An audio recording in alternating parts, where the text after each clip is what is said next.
Let me introduce myself. My name is Aristotle Papanikolaou.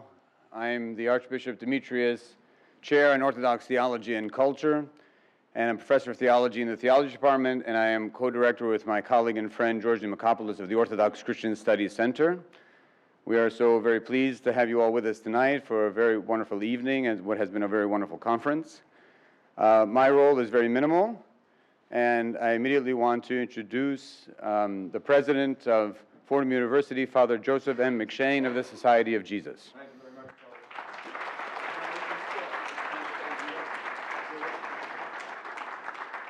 Very grateful.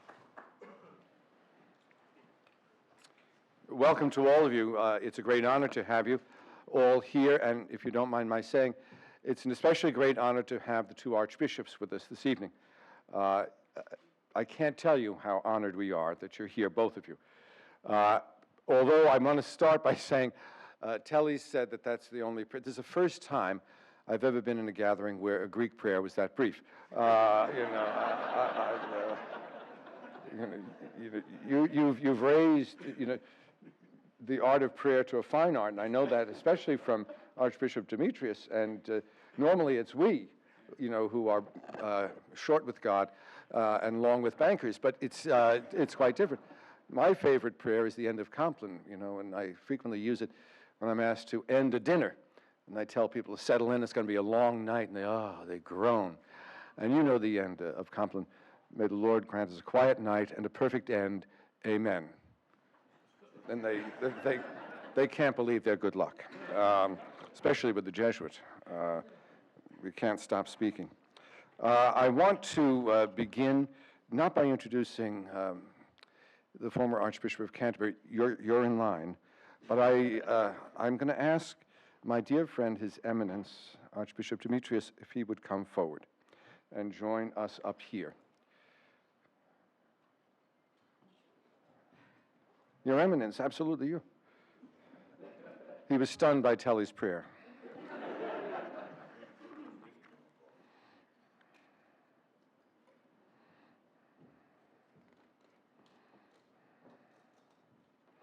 You stand right there, my dear friend.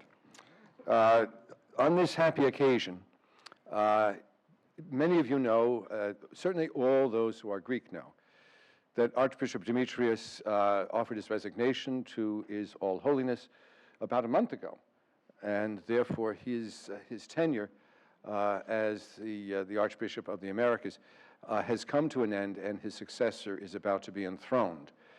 This is a moment that is very important in the history of Orthodoxy in the United States and throughout all the Americas. He has, in the course of his time as the Archbishop, done remarkable things for the Orthodox Church, but he's also done remarkable things for Christianity in the United States and for our country. He has brought the community of the Greek Orthodox Church to a position of, I think, great renewal. He has led by example. He has been, I think, the perfect shepherd. He is a man of great learning, deep holiness, a man who is, I think, a saint. And when I introduced him to Pope Benedict, when Pope Benedict was here in New York, I reflected afterwards that it was a great honor to introduce the Pope to a saint. And I stand by that. He has been simply an amazing presence in the United States, and especially here in his sea city, the city of New York. So that's not the only thing that has been great about Archbishop Demetrios. Archbishop Demetrios has been a great friend to Fordham. He has been a friend to us in many ways. He helped us to develop what is the only center for Orthodox Christian Studies in a Catholic setting in the world. Whenever we call him, he is here. Whenever we need his prayers, he is with us. And so we consider him rightly to be one of our own. He has already received an honorary doctorate from Fordham to add to the earned doctorates he already has, one from Harvard and one from the University of Athens.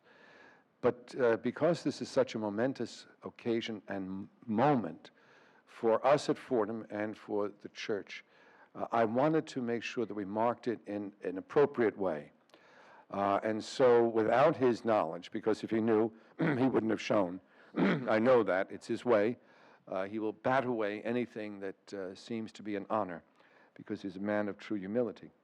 But on this occasion, I've asked our two great scholars from the theology department to join me. Your Eminence, I want to bestow on you the only honor that I have at my disposal or my discretion, and that is I want to give you the President's Medal, which has only been given in the history of the university about, I would say, about 45 times, and that's in 178 years.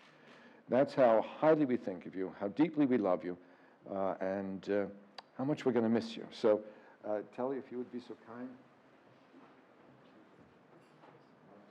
Give you this, I don't know. Can I put it over?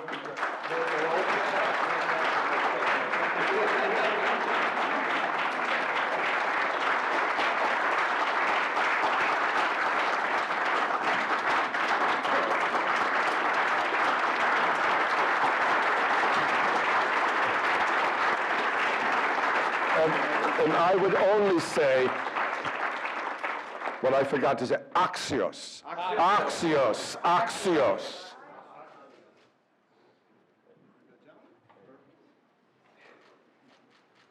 And one more. Your Grace, could you join us for this? Because I think it would mean a great deal to His Eminence if you were beside him. Look at how live he is.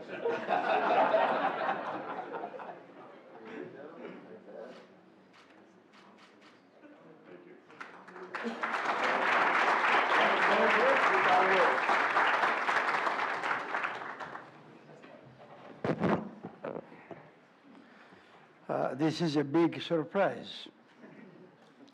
When I heard Father McShane, I was instantly ready to do what we do as Orthodox, as a sign of recognition by God and utter surprise.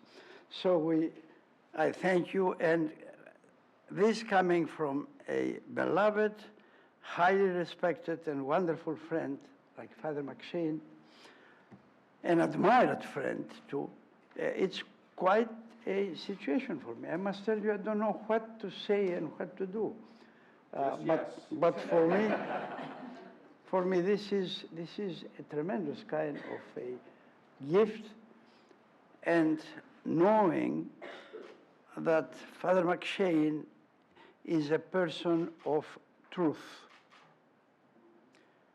in what he does, what he is, and what he says. That makes the offering even much, much more important to me.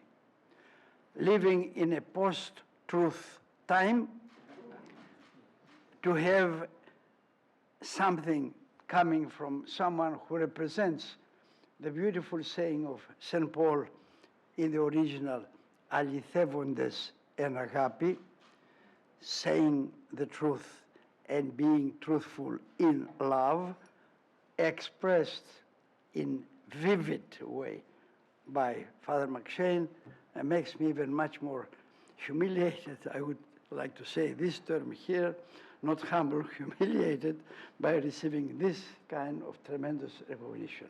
Thank you so much, and may God bless and keep you healthy and always offering the truth in love through education in this glorious university.